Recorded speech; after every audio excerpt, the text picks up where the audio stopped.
I'm Sandy Oliver, and I'm going to be talking with you today about Chapter 3, the first half part of Chapter 3, Making Sense of Arguments. And you're not going to find the designation 3A and 3B in the book. Those are my kind of, here's how I keep track of stuff, notations. Chapter 3 is even more technical and complex than Chapter 2. And I want to make sure that you have enough kind of explanation and stuff without putting you to sleep, hopefully. And so this one I'm breaking into two parts, which means you'll have two reading logs, a page piece, and two sets of exercises. And we'll see how this goes. So, Chapter 3, I'll walk through my little agenda here. Page 63 to 82. The other thing that this chapter does that 1 and 2 did not is it puts exercises in throughout the chapter as opposed to at the end of the chapter. So if you go to the end of the chapter, and I think it starts on something like 3.7. So anyway, you'll have some notes up about where those are and how to find them in your book. But basically, if you're reading the book and you're turning pages, you're going to find them anyway, so it's okay. Just be aware. And so this one is going to talk about argument basics. And so our big word argument is going to play heavily in that. We're going to learn how to judge arguments or evaluate arguments, and then how to find missing parts. We call those implicit premises or an implicit conclusion. And then this chapter has a lot of the blue boxes that are for further thought, the FT boxes. And so I'm going to walk through a few of those pretty specifically as well. So anyway, off we go.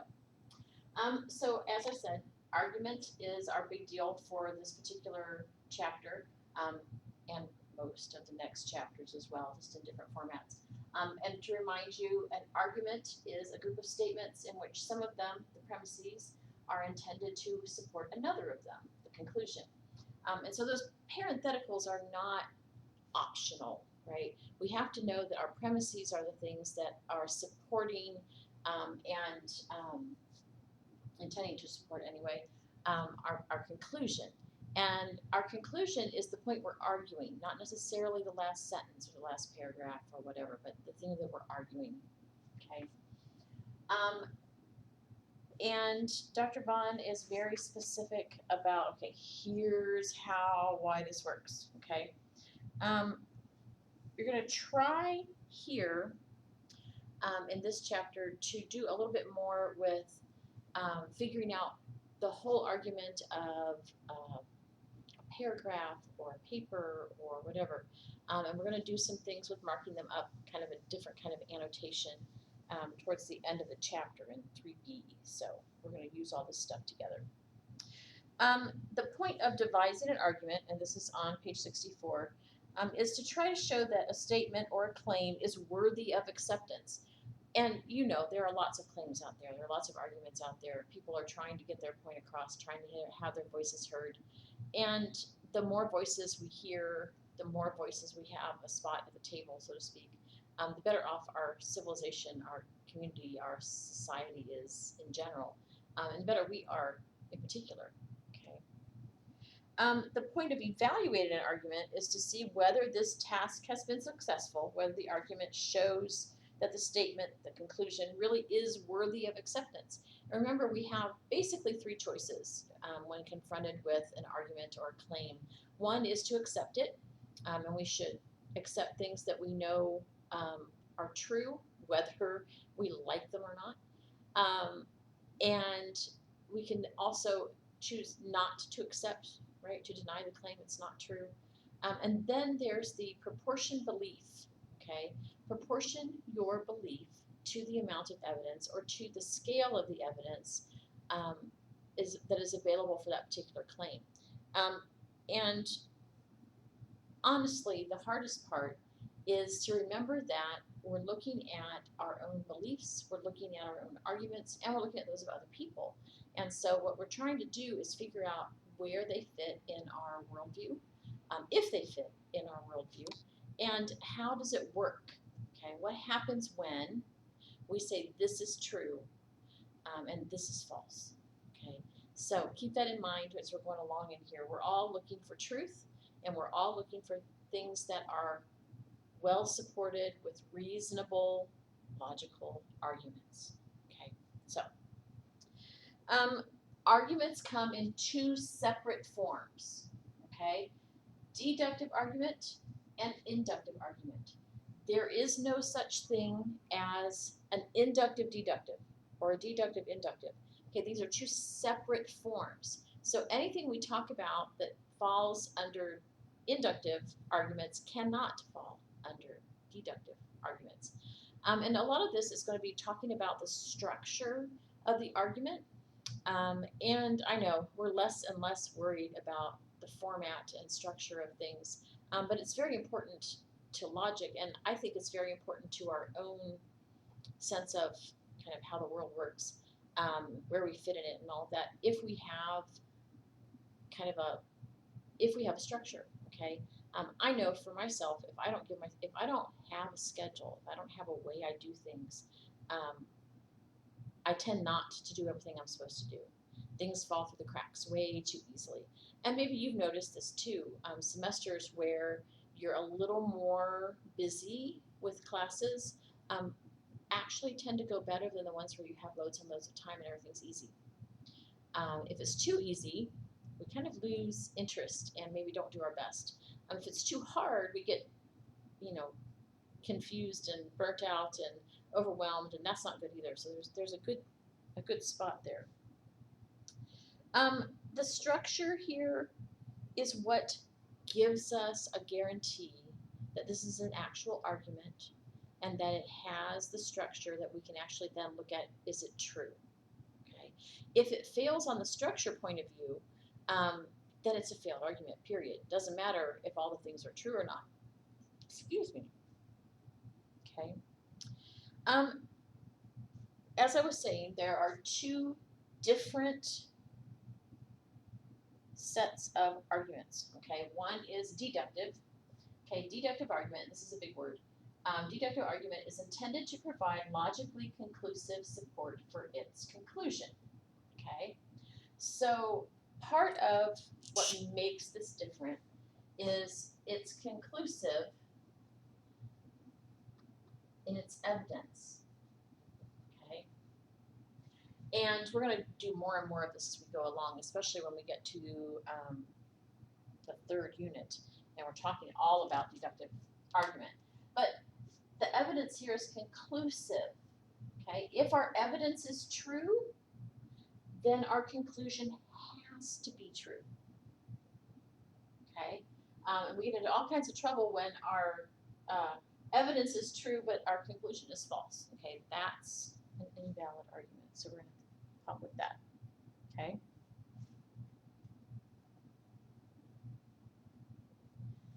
Now, if we have conclusive evidence, if we have our way of doing this, okay, I have my little, where are we? CBS over there. Conclusive evidence, okay, it's either valid or invalid as far as structure goes. Now, out in the world we often use the words valid to mean true and invalid to mean false. That is not the case in logic, in argument like we're doing here. Okay, valid and invalid talk about structure. Is it put together in such a way that the pieces all make sense when you lay them out? Not all arguments are built alike. So we have conclusive evidence, we have a valid structure, and then if all of this works the way it's absolutely supposed to, these things are true, this is true, our structure works, we have a sound argument, okay? If it's not sound, then it's failed. Okay, this is where our truth pieces come from, okay? Now, deductive argument is a special case, okay?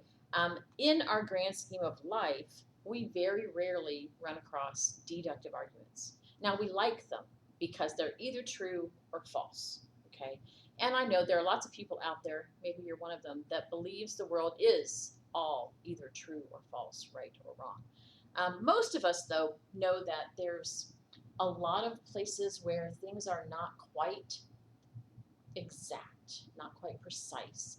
And if you have a little bit of OCD, I have more than a little bit of OCD, deductive is very calming and sure because it's either right or wrong, okay? Most of our life, though, is inductive, okay? We live in this whole big set of gray and partial credit and extra credit and all of that kind of stuff, so we'll go around with that. The structure is basically guaranteeing the truth, okay? And in this part of logical structure, because our structure and our evidence and all of this can guarantee truth, okay, if our evidence is true, our conclusion has to be true. So it's all part of truth, and we call these things truth preserving.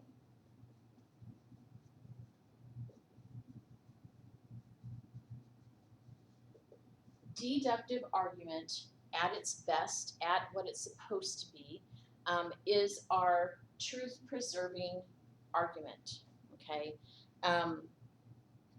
So we have deductively valid arguments, deductively invalid.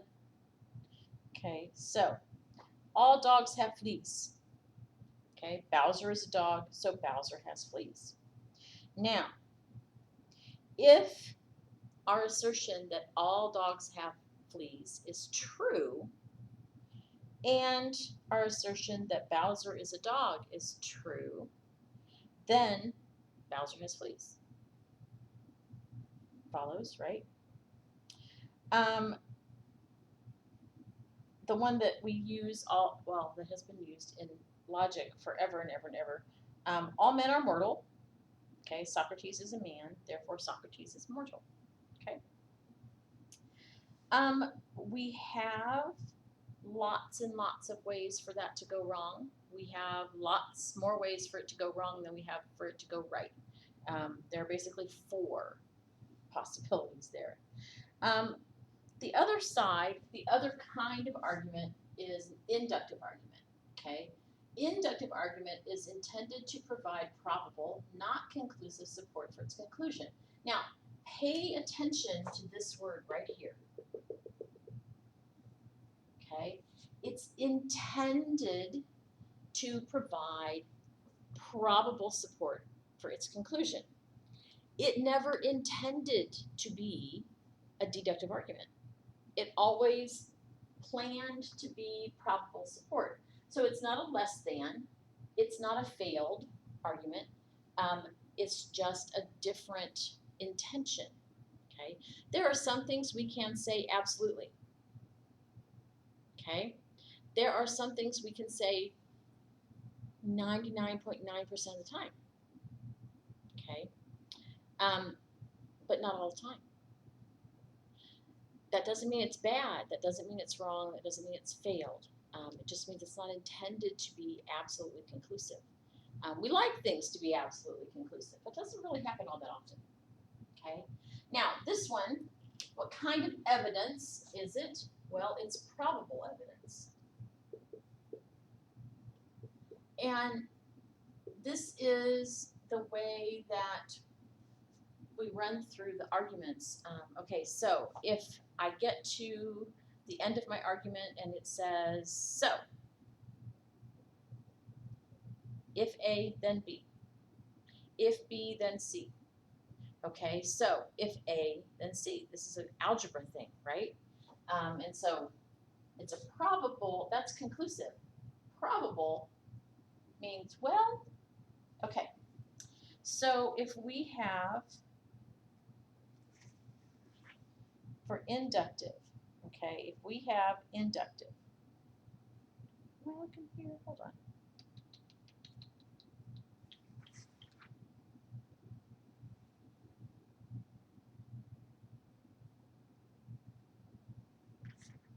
Sorry, my notes are better than what I can give you out the top of my head, and I have to go back and look occasionally.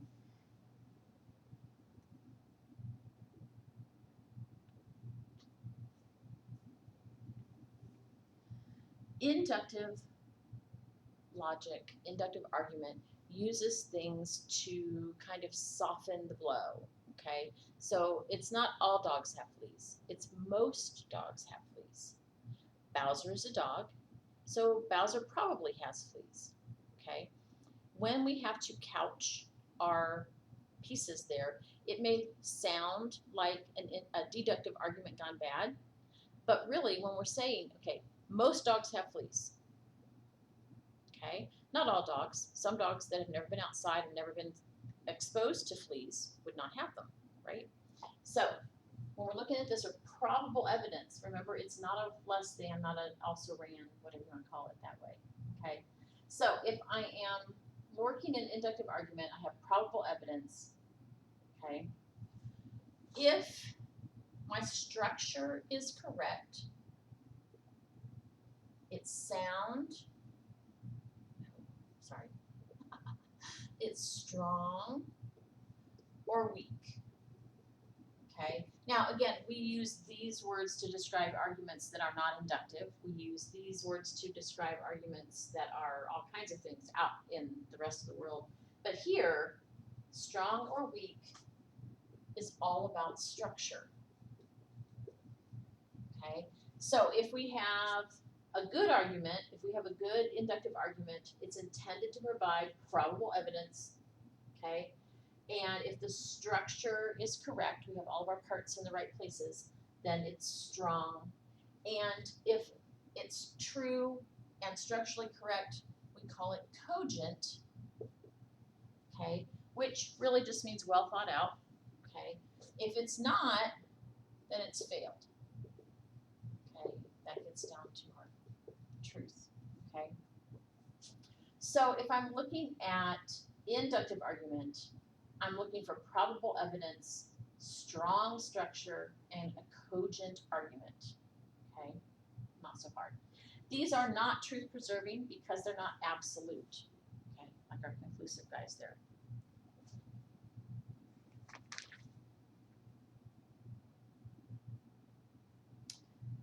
So when inductively strong arguments have true premises, they're said to be cogent.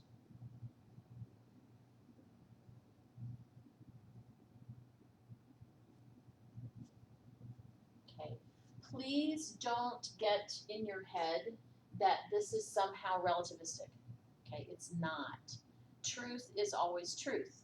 Okay. Now, we can't say certain things for absolute positive because in a lot of cases we weren't there, or we can't replicate it. Okay, that's why the Big Bang Theory is still a theory. Okay, we can't go back and look, right? We haven't got that time machine yet. Now we can postulate. People can think about, okay, so this is what it looks like could have happened. And then we have other possibilities. And no, we can't absolutely prove that God made the world either. Okay, like I said, we weren't there. But there are some things that we hold as true as a matter of faith. Most of that's going to fit under inductive. Okay, now, if you are a person of faith and there are certain things that you absolutely believe, don't be surprised if everybody else puts them under inductive. It's okay, they'll come along.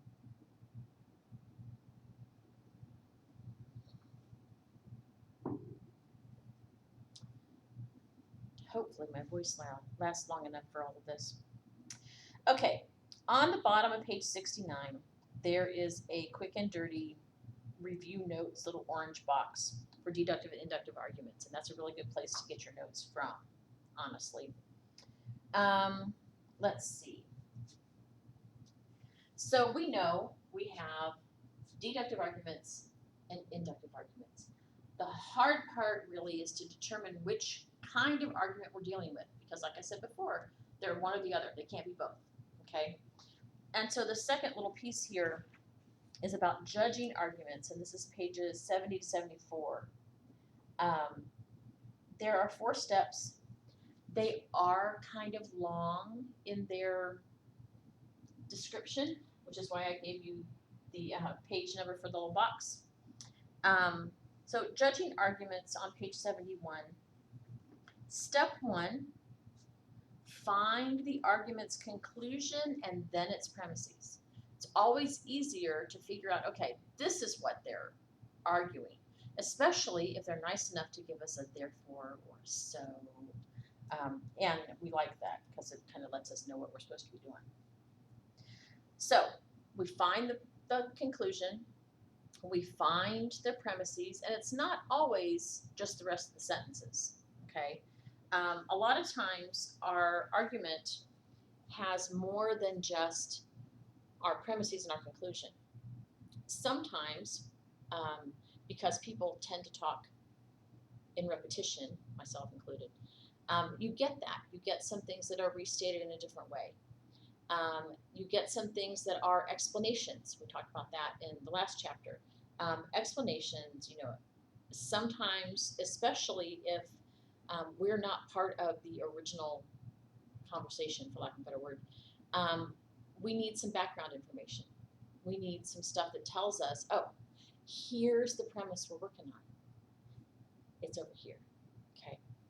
So, and sometimes we just like to kind of jazz things up and give kind of extraneous information, but that's okay too.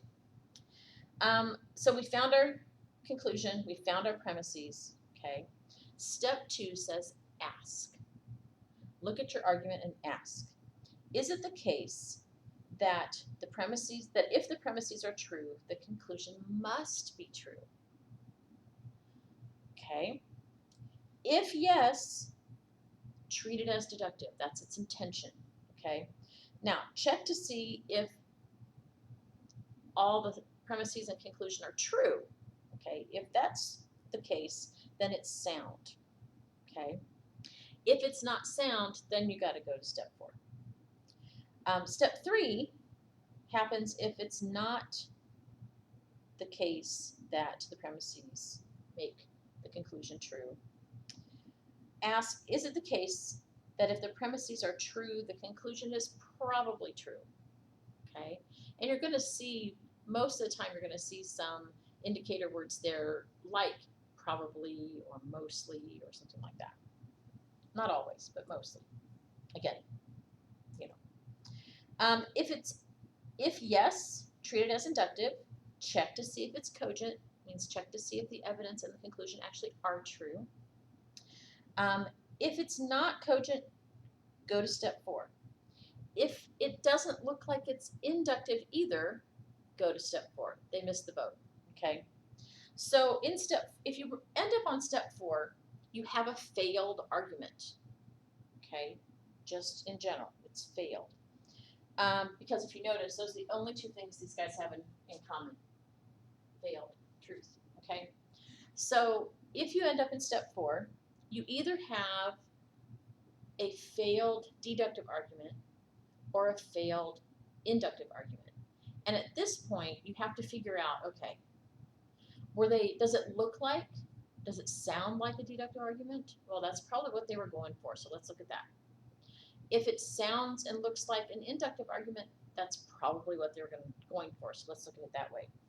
So for step 4, ask, is the argument intended to offer conclusive or probable support for its conclusion, but fails to do so? Okay. Generally, if an argument looks deductive or inductive because of its form, assume that's what the intention is. And if it looks deductive or inductive because of indicator words and its form didn't give you any clues, assume that it is intended to be so, okay? So terms for deductive, it necessarily follows that. Absolutely, certainly, therefore, okay? Terms for inductive, things like likely, probably, chances are, odds are, it's plausible that it could be true. But you have to go through the argument itself and see what it's doing to decide which one it is, okay? Sometimes it's really obvious and you can look at it and go, oh, deductive, or wow, really messed up. Let's figure this out. Okay, it's usually going to be pretty obvious, one way or the other. Okay, and that's mostly on page 71. We're going to use those 4 steps a lot in the exercises. It's definitely going to be on the exam, so make sure that you get comfortable with those 4 things. Okay. The last little piece in this, and then we're going to talk about the further thoughts thing, is finding missing parts.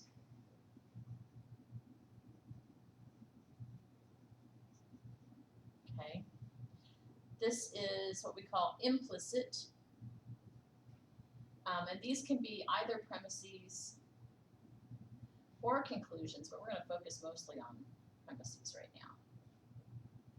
Finding missing parts here is on page 78 to 82. Okay. Okay. Implicit premises are either obvious and understood by anybody who's part of this argument. Okay, so we don't have to say them out loud every time. And in fact, if we do say them out loud every time, we get kind of redundant and we get boring, or people feel like we're beating them over the head with something. Okay, so there's legitimate reasons for leaving out certain premises because everybody knows them already. Or we leave them out, we leave out premises because they mess up our argument or they go counter to what we believe and we can't get rid of them because they're true. Some of those are kind of interesting, but those are mostly failed arguments. So if we're looking at implicit premises in particular that are obvious and understood by all parties, so the argument's not really in bad shape. It's just that if we're going to look at structure, and we always have to look at structure when we're looking at argument, we have to fill in all the blanks. We have to be able to see how one point leads to another point, leads to another point, leads to another point, leads to the conclusion. Okay? And if we can't see that, there's something missing in there. Usually it's because pretty much everybody knows. Okay? And Dr. Vaughn gives you some really good examples as well. Oh, and you'll see on page 70 is the first exercise, 3.1. Let's see. And then page 75 has exercises 2 and 3-ish. 78, finding missing premises. Sometimes we call them implicit, sometimes we call them assumptions. Okay, so on page 81 is your list. I had a marker. Oh, there it is. Sorry. This is page 81, has your list basically. Okay, and the first step is to search for a credible premise. Okay, credible, something that can be true, could be true in this argument, could be helpful in this argument. Okay, you're not trying to stack the deck against the argument. You're trying to fill in the blanks. And sometimes those blanks are very easy to see because we know that there's something missing between points 1 and 3, 1 and 2. We need a 1B or something. Okay, so the first thing you're going to do is to search for something that makes it valid. Okay, we're assuming it's a deductive argument at this point, and we're looking for valid, credible premises to kind of fill in the blanks. First is most plausible, most likely, okay, and second, it fits best with the author's intent. Now, this is harder to do if you're opposed to the argument, but you still have to do it. You still have to, do the work and get in there. Second, you have to search for a credible premise that would make the argument as strong as possible. Okay, we tried valid, that didn't work. Okay, if that works, then we move on to evaluating. If it doesn't work, then we have to go here and look for something that makes the argument as strong as possible. Okay, and if you can't, then basically the argument has failed and you don't have to work any harder on that one. if one of those two works, then you take that reconstituted argument, and I love that word, and run it through the judgment. Okay, run it through the 4 steps. So the reconstituted argument, I don't know how many of you know about frozen concentrated juice.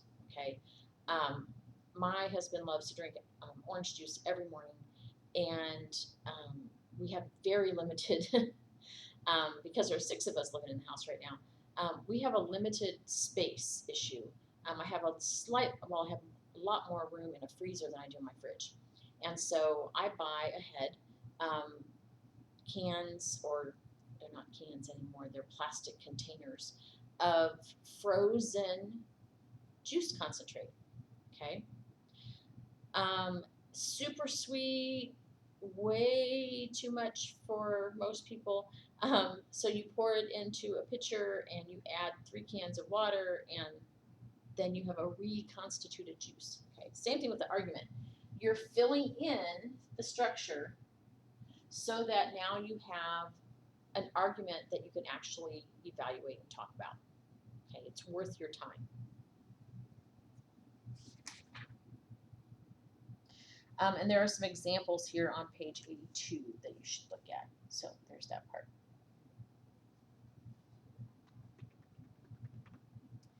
The last part of this, and I want to walk through a couple of different things, and so you're going to have to kind of get your book out and look at some things.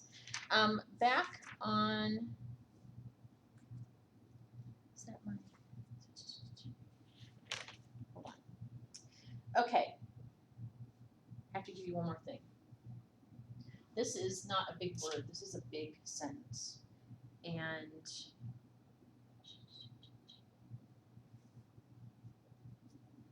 on page 67, I know it goes in here somewhere.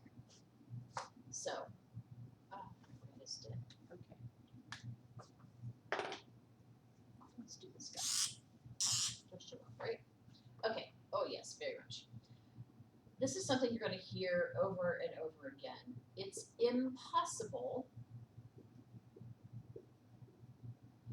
for a valid argument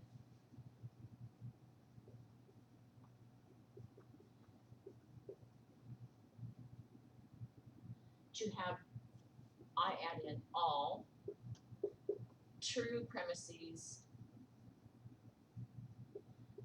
and false conclusion.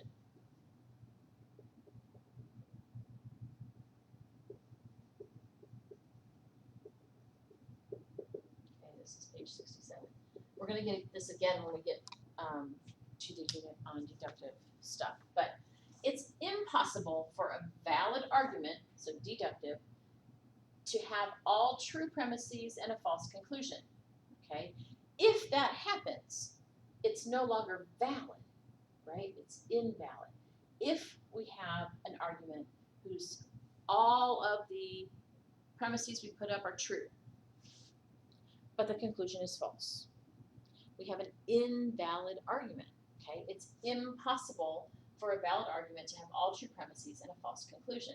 And we're going to go to great lengths to show how that works in later chapters. So keep that running around your head because we'll need it. Okay, on page 65, there is a further thought box called persuading or reasoning. Persuading someone to agree with you is not the same thing as presenting them with a good argument. I have a brother-in-law who we always tease about, you know, he could, I don't know, sell ice cubes to a penguin. And lots of people we know, or lots of things we've run into, are very persuasive. They may not always be true or valid or sound or cogent, but they're persuasive. And a lot of times what this does is it plays on our emotions and only our emotions. Pathos is part of persuasion, but it's also part of an argument. If you don't care about the issue, why argue? Okay, so there's those things. On page 68, this is a very interesting kind of 2 sides of the same coin. arguments about necessary and sufficient conditions. And they're different, but they're closely related. And this is one of those things where some days it makes total sense to me. Other days I just have to go, yes, this is how this works. Okay. So necessary conditions are conditions or features that a thing must have in order to be that thing. Okay. There are lots of things. Okay. Oh, that's why this is weird. I didn't put any milk in it this morning. Tea. Okay. I like coffee a lot. I drink tea a lot too. I love tea. I used to only drink tea, but caffeine is necessary these days. But tea, for me, has to have a certain kind of flavor to it, or I don't want it. Okay. In order for something to be called tea, is another thing. What I have here is a combination of tea and spices. Okay. In this case, it's a chai that has black tea in it. Okay. Now, there are lots of things that I drink hot. I like hot beverages better than cold. That I drink hot, and I call them tea, but really they're a tisane, which means to say they don't have any tea leaves in them. Okay. I drink a lot of tea. I like things that are kind of spicy, and by spicy I mean like ginger and cinnamon and that kind of stuff. Not a big fan of the hot sauce kind of stuff. But anyway, tea is a particular definition, right? In order to be tea, you have to use tea leaves, a particular plant. If you're not using tea leaves, you can probably still get away with calling it tea, but really it's a tisane. Okay, it's an herbal tea. People say that all the time. Herbal tincture, herbal tisane. Anyway, I usually like mine with a splash of cream or milk or something like that, and I didn't do that this morning. That's why it's a little sharper than normal. So, necessary conditions. Features that a thing must have in order to be that thing. In order to be tea, technically, you have to use tea leaves, okay? Sufficient conditions. Conditions that guarantee that something exists or is a certain kind of thing, okay? Now, sufficient conditions guarantee that something is or is not a thing, okay, or is a certain kind of thing, okay. Think about turtles versus tortoises, okay. In order for something to be, an animal to be a turtle, okay, it has to be able to breathe underwater. If it's a tortoise, okay, it doesn't live in the water. It likes to live near the water, most of them, but yeah, not in the water. Sufficient, okay, has to be able to breathe underwater. Now, you would say lots of land turtles can breathe underwater, and you would mostly be correct, but tortoises, turtles. Okay. On page 72, we have a further thought. The smart way to argue online. This is one of those things where, in a lot of cases, the only way to win is not to play. But anyway, okay, so if you're going to argue online, here's the smartest way to do it. Avoid people you suspect are interested only in scoring points or trying to get a rise out of you. Okay, have a cousin. Okay, keep your focus on the argument, not on the other person, no matter how mean and nasty they get. If you're trying to make a point in an argument, it does not do you well to follow suit, okay? Try to understand the other person's point of view. Hardest part for most arguments on the web, because I think they go in both definitions. Also, show your opponent moral respect. Give them a fair hearing, okay? Stay on point, rein in your emotions, know what you're talking about, basically research the topic ahead of time. Think twice before trying to engage in a serious argument on Twitter. or any of those pieces that are limited in the characters, okay? It's really hard to make a decent point in 120 characters, okay? Anyway, length limits. Page 74, when reasoning wrecks, leave the scene of the accident. Now, sometimes we take things to the absurd, okay? I can give you lots of examples, but I will spare you. Ambrose Bierce, famous and very important philosopher, says 60 men can do a piece of work 60 times as quickly as one man. Sounds reasonable, right? One man can dig a post hole in 60 seconds, okay? Therefore, 60 men can dig a post hole in 1 second. Well, no, not really. They would get in the way of each other. It would be a mess. And so, anyway, when reasoning wrecks, leave the scene of the accident. The last piece of this actually used to be in the very last chapter in the last edition of this book. And it's here, and I think it belongs here better. It's a further thought on page 79 and 80. And it is called Reasoning and the Law. And this is very helpful for a lot of the discussions going on around us right now. Maybe you're part of those discussions. When we're talking about how do we argue in the law? If anybody's ever told you when you were growing up, oh, you argue, man, kid, you should be a lawyer. True and maybe not true.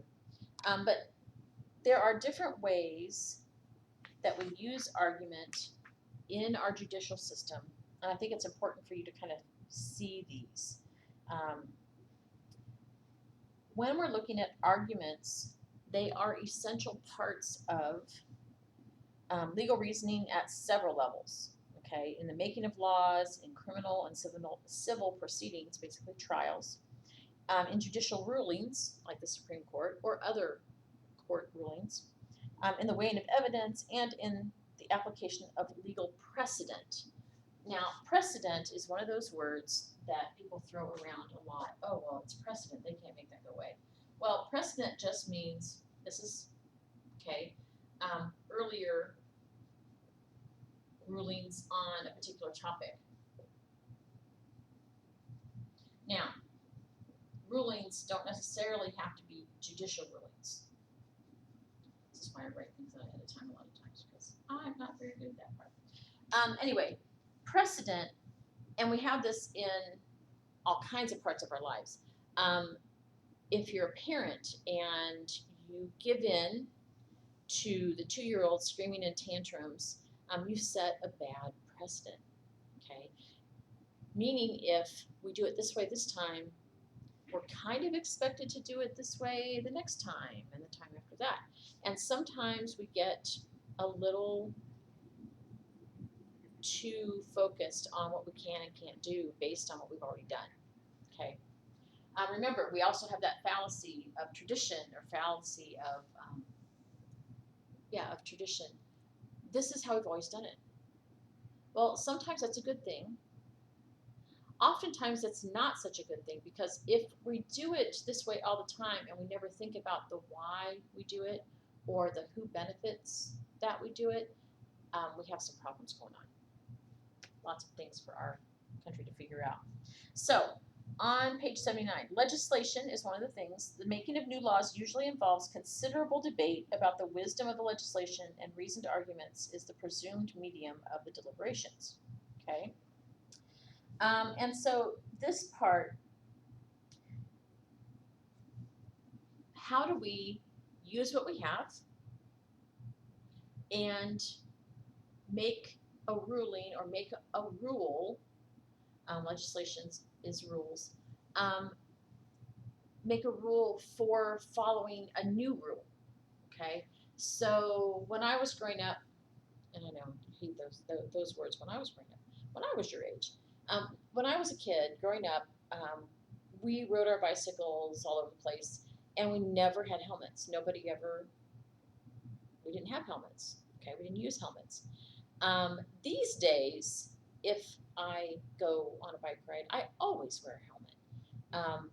And part of that is due to the fact that there have been years and years of legislation that says, look, for kids especially, so children under 18 have to wear a helmet if they're riding their bike basically outside of your yard.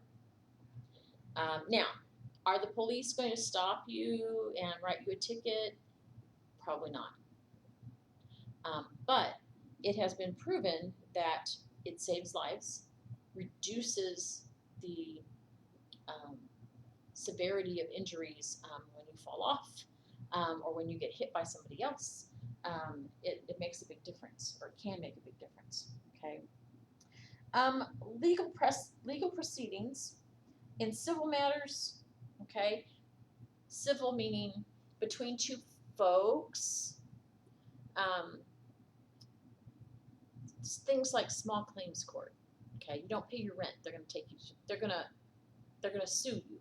Okay, that's a civil matter. Criminal cases.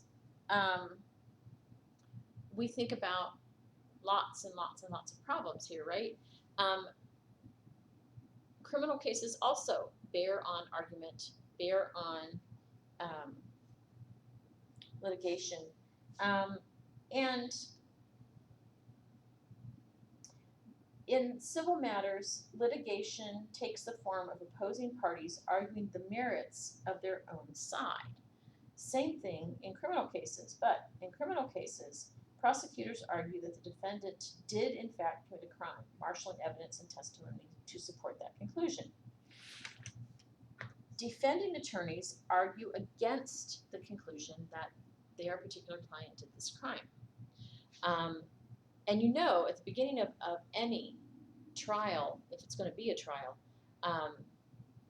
the defendant, okay, the accused, has to say, are you guilty of this crime or are you not?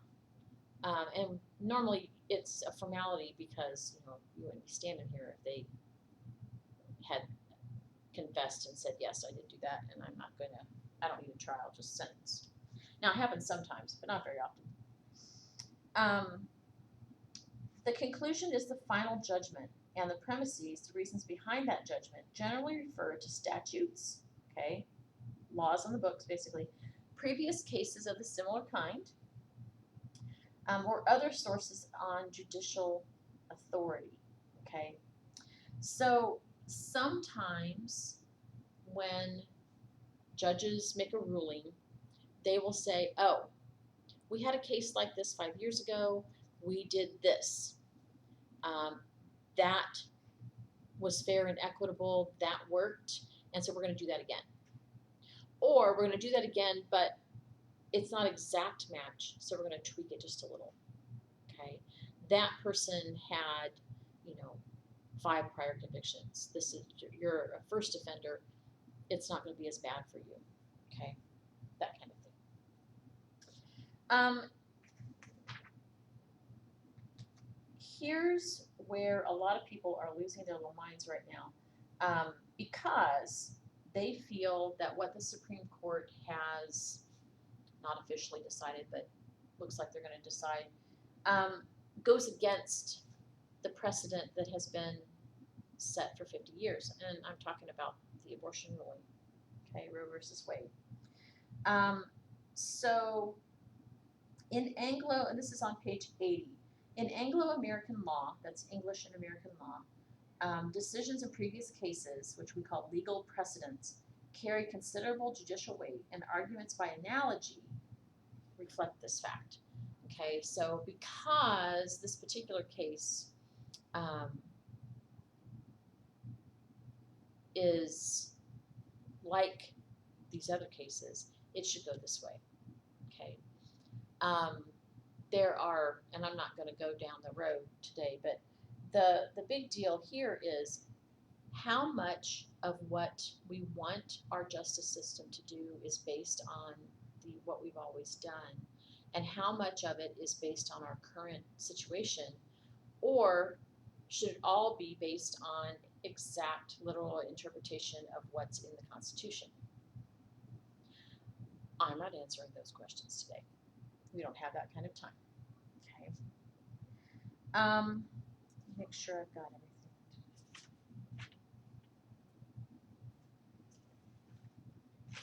Yes, okay. So the big deal for you now is to go read pages 63 to 82 in chapter 3 and do your reading log and then do the chapter 3A exercises depending upon what your particular day has said. So, as usual, let me know if you have questions. Be happy to answer. You have my email.